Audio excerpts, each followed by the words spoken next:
जिस दिन भी मैंने ये नोटिस किया है, जिस दिन भी अच्छा कुछ पोस्ट डालूं या अपने काम से रिलेटेड कुछ अच्छा कर रही हूं तो पोस्ट डालूं, या व्हाटएवर, या बहुत खुश होके कुछ स्टोरी डालूं या पोस्ट करूं, उस दिन एक तो नोटिस किया कि बहुत सारे नेगेटिव कमेंट्स आएंगे। उसके बाद बहुत गंदी गंदी गालियां आएंगी, बहुत ज्यादा धमकियां आएंगी, ऐसे हो जाओ वैसे हो जाओ, तुम मर जाओ, तुम ये वो। सो इतना हेट, इतना नेगेटिविटी। और अगर लाते भी हो तो अपने पास रखो ना, अपने फैमिली में दो।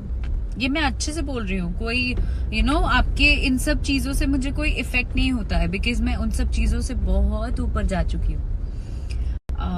जितना नेगेटिविटी आप लोग दोगे मैं उतनी पॉजिटिव होती चली जाऊंगी। So I don't care at all. But ये मैं आपके लिए आपको सुझाव दे रही हूँ कि अगर आपको किसी से भी प्रॉब्लम है तो वो आप अपने पास रखिए। किसी के प्रोफाइल पे जाके उस पर टिप्पणी करके अपना टाइम वेस्ट जो करते हो, अपने आप पे ध्यान दे लो यार। लाइफ में कैसे आगे बढ़ोगे, अपने मम्मी पापा का सोचो। और जो मुझे धमकियां देते हैं ना पर्सनली भी लोग कॉल करके, आई डोंट केयर एट ऑल। मैं चाहती हूँ आप लोगों को ईश्वर सद्बुद्धि दे, सद्बुद्धि दे भगवान। God bless you.